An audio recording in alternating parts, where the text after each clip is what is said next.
Assalamualaikum warahmatullahi wabarakatuh.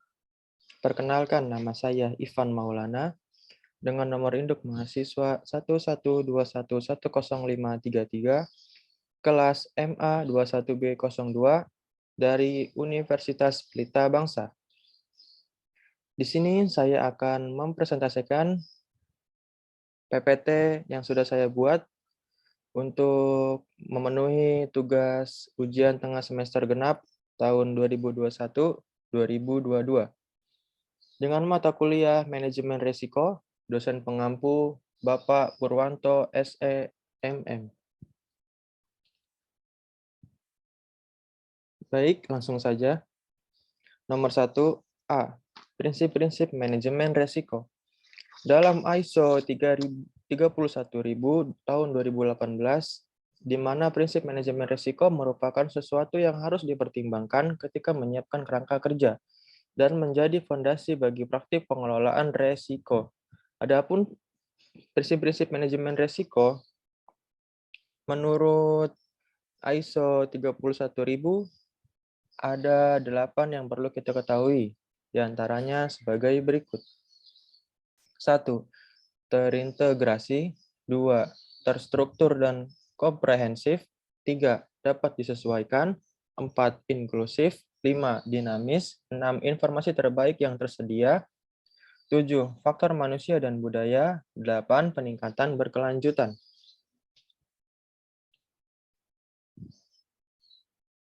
Next. B.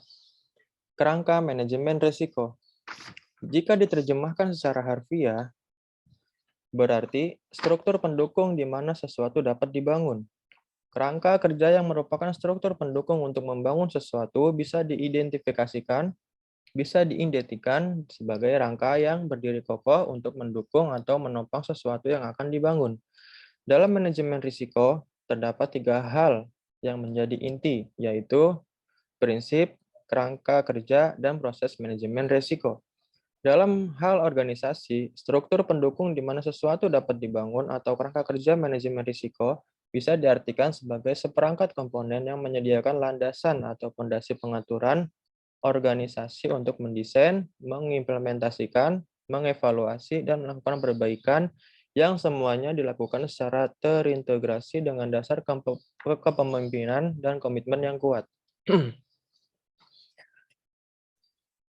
Adapun tujuan kerangka manajemen risiko adalah untuk membantu organisasi dalam mengintegrasikan manajemen risiko ke dalam aktivitas dan fungsi organisasi secara signifikan. Jadi, kesimpulannya, kerangka manajemen risiko merupakan landasan untuk melaksanakan proses manajemen risiko pada suatu organisasi atau perusahaan. Oke, next. C. Proses manajemen risiko. Proses manajemen risiko adalah sesuatu proses yang bersifat berkesinambungan, sistematis, logik, dan terstruktur yang digunakan untuk mengelola risiko. Proses manajemen risiko meliputi penerapan kebijakan, prosedur, dan praktek untuk melaksanakan penetapan konteks, identifikasi risiko, analisis risiko, evaluasi risiko, penanganan risiko, monitoring, review, komunikasi, dan konsultasi. Adapun beberapa proses untuk melakukan manajemen risiko pada suatu perusahaan, antara lain, 1.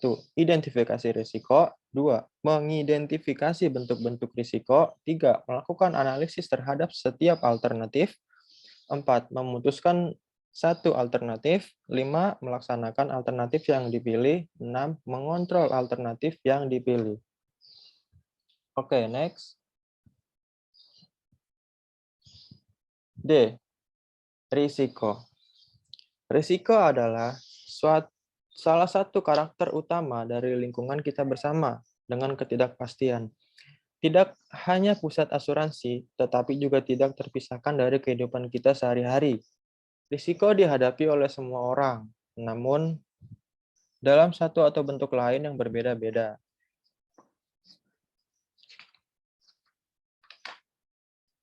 Risiko diklasifikasikan berdasarkan jenis konsekuensi dan masalah yang terlibat. Misalnya, 1. Risiko murni. Dalam jenis ini, hanya ada kemungkinan kerugian dan ketidakpastian. Biasanya apakah itu akan terjadi sama sekali ataupun kapan, di mana, atau bagaimana hal itu akan terjadi.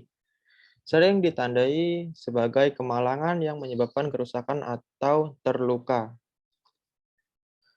2. Risiko spekulatif. Dalam hal ini, ada kemungkinan kerugian atau bahkan kemungkinan keuntungan atau impas. Jika berasal dari peristiwa tertentu, maka disebut risiko spekulatif. Mereka tidak dapat dilindungi oleh asuransi dan biasanya dilindungi oleh diversifikasi. 3. Risiko fundamental. Jenis risiko ini mempengaruhi seluruh masyarakat dan tidak bersifat pribadi. Ini dapat mempengaruhi masyarakat secara umum atau bagian atau kelompok tertentu di mana individu dan mereka biasanya di luar kendali individu. Misalnya gempa bumi, angin topan, angin ribut, dan lain-lain. 4. Risiko aneh. Ini terjadi karena keputusan dan tindakan seorang pria sebab dan akibat sepenuhnya bersifat pribadi. Risiko-risiko khusus atau khusus ini dapat diasuransikan. Sebagai contoh misalnya, keputusan untuk membangun rumah, memiliki mobil bersifat pribadi, tetapi dengan risiko yang khas. Oke, next.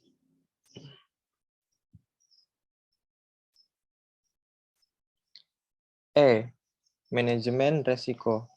Secara harfiah, risiko adalah potensi terjadinya sesuatu yang berdampak buruk baik bagi diri sendiri atau suatu entitas usaha.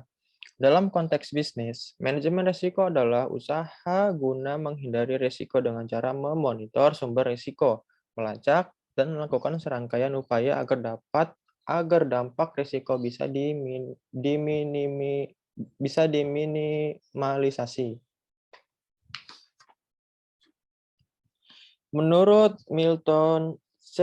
Regan dalam bukunya Risky Business, pengertian manajemen risiko adalah penerapan beragam kebijakan dan prosedur untuk meminimalisasi peristiwa yang menurunkan kapasitas dan kualitas kerja perusahaan. Sementara itu, menurut Noseworthy, pengertian manajemen risiko adalah usaha mengurangi risiko dalam melakukan pelaksanaan teknis dan pengambilan keputusan bisnis. Sederhananya, dapat kita simpulkan bahwa manajemen risiko adalah sebuah proses mengawasi, mengelola, dan mengambil keputusan guna menghindari risiko kerugian atau inefisiensi bisnis. Oke, next. F. Risk appetite. Risk appetite adalah jumlah risiko dalam artian luas seberapa besar sebuah perusahaan mau untuk menerima dalam rangka pencapaian value yang mencerminkan filosofi manajemen risiko perusahaan dan mempengaruhi budaya perusahaan dan gaya operasi. Banyak perusahaan menetapkan risk appetite secara kualitatif dengan pengkategorian seperti high, moderate, atau low. Sedangkan yang lain mengambil pendekatan kuantitatif yang mencerminkan dan menyeimbangkan secara pertumbuhan, imbal hasil, dan risiko. Risk appetite ditetapkan di dalam sebuah konteks strategi di mana strategi yang berbeda akan memberi paparan risiko yang berbeda pula. Oke, next. G. Risk tolerance. Risk tolerance adalah tingkat variasi yang dapat diterima relatif terhadap pencapaian tujuan tertentu dan cenderung paling baik diukur dalam satuan yang sama dengan yang digunakan untuk mengukur tujuan yang terkait. Risk tolerance berkaitan dengan tujuan perusahaan. Dalam menetapkan risk tolerance, manajemen mempertimbangkan pentingnya masing-masing tujuan yang terkait dan menyelaraskan risk tolerance dengan risk appetite. Beroperasi di dalam risk tolerance membantu dalam memastikan bahwa perusahaan tetap berada di dalam risk appetite dan dapat mencapai tujuannya. Oke, next. H. Key Risk Indicator. Key Risk Indicator atau yang biasa kita sebut KRI adalah metrik kuantitatif yang ditentukan oleh perusahaan untuk memberikan sinyal awal tentang peningkatan eksposur risiko yang mungkin menandakan pentingnya suatu tindakan. Indikator tersebut dapat digunakan untuk mengidentifikasi tren yang terkait dengan peningkatan risiko dan memberikan konteks yang tepat sehingga rencana perbaikan atau penilaian risiko terkait bisa dimulai secara proaktif. Oke, next. I. Identifikasi risiko. Identifikasi risiko merupakan suatu proses yang secara sistematis dan terus-menerus dilakukan untuk mengidentifikasi kemungkinan timbulnya risiko atau kerugian terhadap kekayaan, hutang, dan personil perusahaan.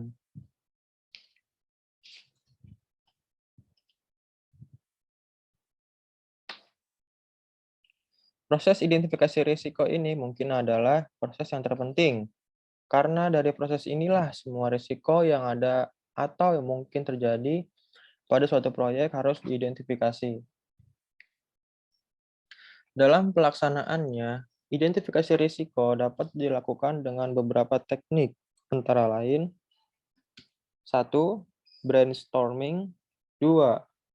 Questionnaire 3. Industry benchmarking 4. Scenario analysis 5. Risk assessment workshop 6. Incident investigation 7. Auditing 8. Inspection 9. Checklist 10. HAZOP atau Hazard and Operability Studies. Adapun cara-cara pelaksanaan identifikasi risiko secara nyata dalam sebuah proyek adalah 1. Membuat daftar bisnis yang dapat menimbulkan kerugian. 2. Membuat daftar kerugian potensial. Dan yang terakhir 3. Membuat klarifikasi kerugian. Oke, next. J. Analisis risiko. Analisis risiko adalah metode untuk mengukur dan mengidentifikasi variabel yang bisa mengancam atau mencederai sebuah kesuksesan sebuah acara, proyek, rencana, program, maupun bisnis dalam meraih tujuan.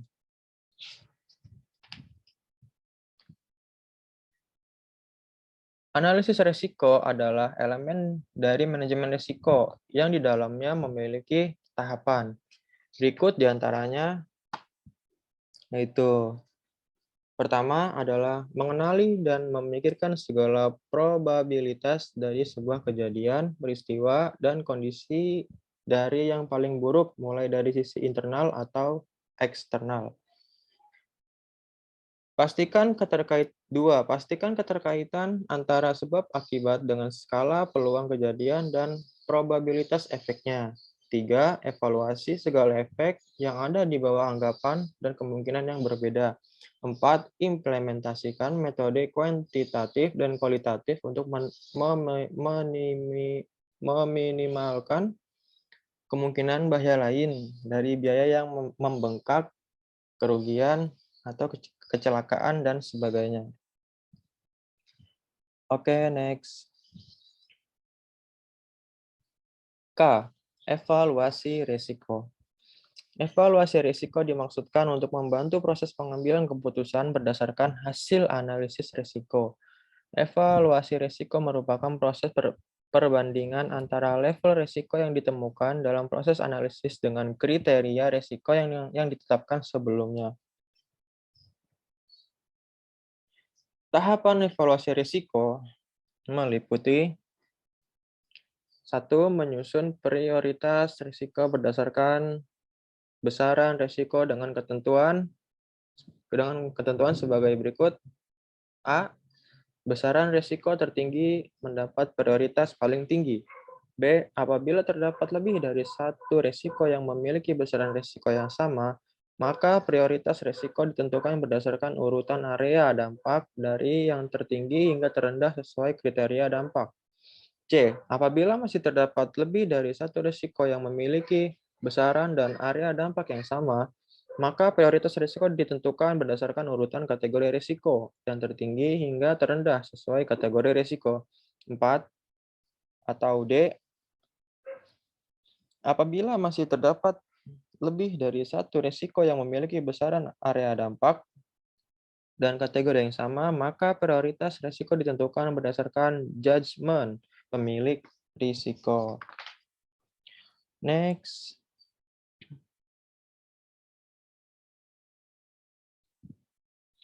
L.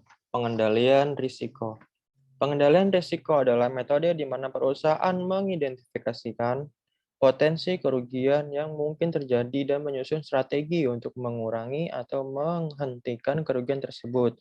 Ini adalah teknik untuk mengidentifikasikan potensi risiko dalam operasional perusahaan, aspek teknis dan non-teknisnya.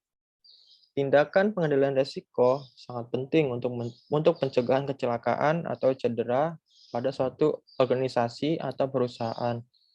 Mereka menyediakan semacam jaring pengaman dengan mengidentifikasikan, mengendalikan, dan mengurangi risiko yang ada dalam satu organisasi. Untuk mengidentifikasi potensi kerugian yang mungkin terjadi dalam operasional bisnis, mereka menilai aset pinjaman dan investasi perusahaan yang disebut sebagai risk assessment. Ini adalah proses penting untuk menentukan nilai investasi dan cara mengurangi risiko. Oke, next. M. Mitigasi risiko. Mitigasi risiko merupakan pengambilan langkah-langkah untuk mengurangi kerugian yang dapat ditimbulkan dari dampak atau risiko. Karena wujud risiko belum diketahui secara jelas, maka perlu adanya pengelolaan risiko secara baik dan benar agar tidak berdampak pada kelangsungan proses bisnis utama. Oke, next. N. Inherent risk. Inherent risk adalah risiko yang terjadi karena tidak adanya pengendalian internal. Tidak adanya pengendalian internal ini kemungkinan karena ketidaksiapan dari manajemen. Mungkin saja manajemen tidak memahami pentingnya pengendalian internal atau pentingnya internal control.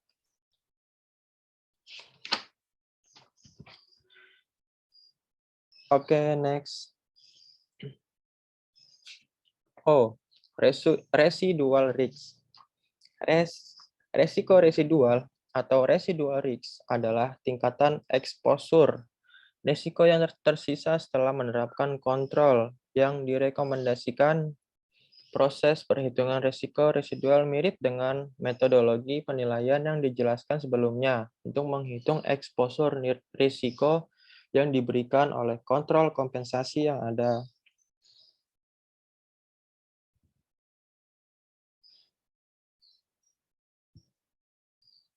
Kita harus dapat memberikan snapshot sebelum dan sesudah bisnis tentang bagaimana kontrol yang direkomendasikan akan menurunkan risiko bagi organisasi.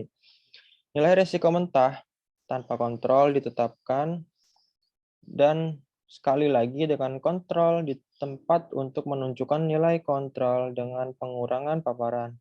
Kita harus dapat memprediksi ini bahkan sebelum kontrol benar-benar dilaksanakan. Tetapi Anda akan ingin memverifikasi bahwa itu berperilaku seperti yang diharapkan. Adapun biaya yang harus dipertimbangkan, di antaranya tidak menerapkan kontrol, pengurangan efektivitas operasional, implementasi, sumber daya tambahan, dan terakhir pendidikan dan pelatihan. Oke, next. Nomor 2. Soal nomor 2. Kerangka kerja manajemen risiko berdasarkan COSO 2017. Setiap kegiatan maupun aktivitas yang dijalani oleh individu ataupun sekelompok manusia seringkali tidak luput dari adanya berbagai risiko yang berpotensi mengancam masa depan mereka. khususnya dalam dunia bisnis industri yang menjalani kegiatan operasional untuk dapat bersaing secara global, sehingga diperlukan adanya pengendalian internal dan pengawasan untuk meningkatkan kepastian dan jaminan bahwa seluruh proses sistem telah berjalan sesuai dengan ketentuan dan aturan yang berlaku. Desviana et al. Tahun 2020. Selain itu, dengan melakukan pengendalian internal yang menggunakan dengan melakukan pengendalian internal dapat mendorong informasi yang berjalan secara transparansi serta bersifat akuntabel yang dikerjakan berdasarkan pedoman yang ada. Oleh sebab itu, diperlukan pengendalian internal yang menggunakan pedoman berupa COSO, Internal Control Integrate Framework.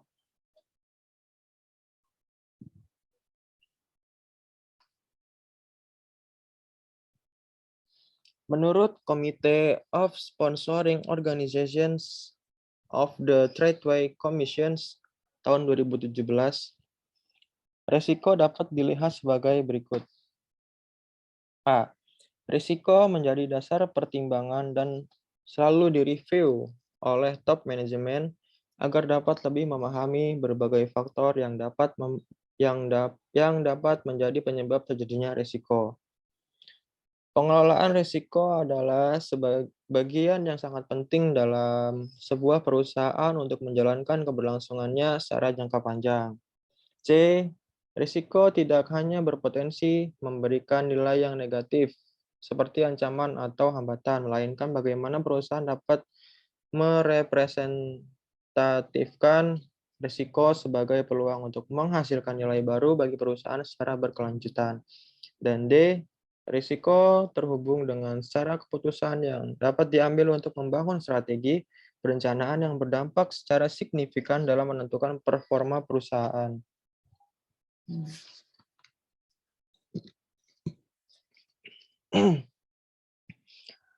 Pada COSO IRM tahun 2017 yang dikeluarkan oleh Committee of Sponsoring Organizations of the Tradeway Commission tahun 2017 memiliki 5 komponen dasar yang didukung oleh 20 prinsip IRM untuk membantu pemimpin perusahaan dalam menganalisis dan mengelola suatu risiko menjadi potensi yang handal untuk meningkatkan performa perusahaan seterusnya, yang terdiri dari 1. Governance and culture, 2. Strategi and objective setting, 3. Performance, 4. Review and revisions, 5. Informations, communications, dan reporting.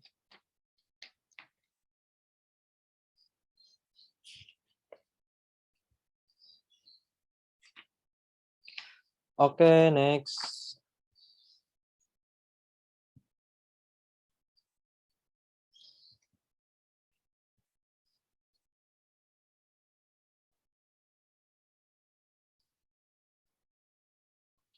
Soal nomor 3. Kerangka kerja manajemen risiko berdasarkan ISO 31000 tahun 2018. Pada Februari 2018, Organisasi Standar Internasional atau disingkat ISO menerbitkan ISO 31000 tahun 2018. Risk Management Guidelines. Standar ini menggantikan ISO 31000 tahun 2009.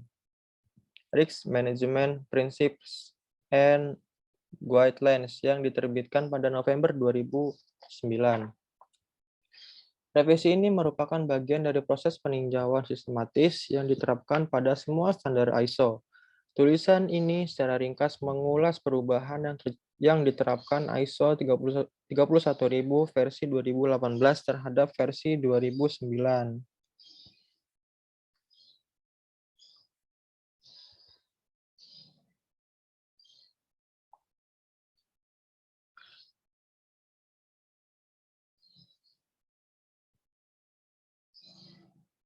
Adapun prinsip manajemen risiko berubah dari 11 prinsip pada versi 2009 menjadi 1 tujuan. dan 8 prinsip pada versi 2018.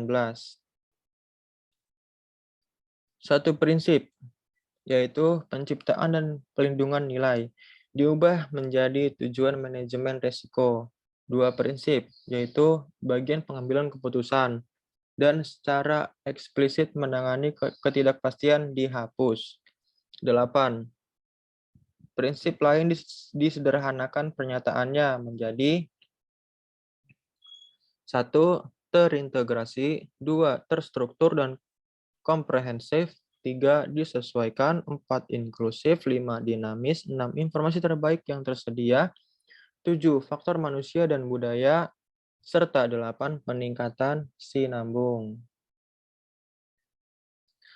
Kerangka manajemen risiko berubah dari 5 komponen pada versi 2009 menjadi 6 komponen pada versi 2018. Komponen mandat dan komitmen diubah menjadi kepemimpinan dan komitmen dan dipindahkan letaknya menjadi di pusat komponen lainnya. Komponen integrasi ditambahkan sebagai komponen yang mengawali komponen lain.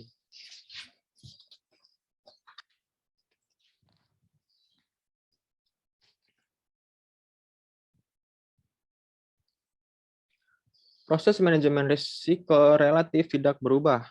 Proses penetapan konteks diubah namanya menjadi lingkup konteks dan kriteria. Proses pencatatan dan pelaporan dicantumkan secara eksplisit di dalam diagram setelah sebelumnya hanya ada pada bagian teks pada versi 2009. Soal nomor 4. Jelaskan tentang risiko positif dan risiko negatif. Risiko negatif atau downside merupakan peluang suatu kejadian dapat berpotensi menurunkan keberhasilan dari pencapaian tujuan organisasi. Sementara risiko positif upside merupakan konsep baru. Peluang kejadian akan memberikan peluang untuk meningkatkan keberhasilan pencapaian tujuan organisasi. Sebuah contoh. Sebagai suatu perusahaan, kita mendapatkan permintaan untuk barang yang kita produksi, ternyata bulan ini kita hanya bisa memenuhi 70% dari permintaan yang masuk. Hal tersebut menunjukkan kita kehilangan atau rugi karena tidak memenuhi 30% permintaan. Berdasarkan pengalaman tersebut, perusahaan melihat bahwa terdapat peluang atau kesempatan yang belum diambil dalam berproduksi bulan ini. Perusahaan kemudian memprediksi bagaimana bulan depan dapat menangkap peluang dengan memenuhi seluruh permintaan. Perusahaan dapat meningkatkan kapabilitas organisasi melalui peningkatan kinerja untuk mencapai target sasaran produksi sehingga mampu memenuhi seluruh permintaan. Hal tersebut merupakan salah satu contoh dari menciptakan nilai yang disesuaikan dengan memanfaatkan peluang upside yang dapat ditangkap. Adapun sebuah ilustrasi lainnya, misalnya, suatu perusahaan berproduksi dengan bahan baku yang mayoritas impor, sehingga sangat tergantung dengan volatilitas nilai tukar. Jika nilai tukar rupiah menurun, bagaimana perusahaan mengurangi dampak kerugian pembelian bahan baku impor yang membutuhkan pengeluaran rupiah lebih banyak? Dalam menghadapi kemungkinan kerugian untuk tetap berproduksi sesuai dengan target, maka perusahaan misalnya membuat perjanjian pembelian bahan baku dengan harga tertentu untuk beberapa masa ke depan. Hal tersebut merupakan salah satu contoh mengantisipasi kerugian downside dalam rangka melindungi nilai disesuaikan dengan tujuan perusahaan untuk memenuhi target produksi.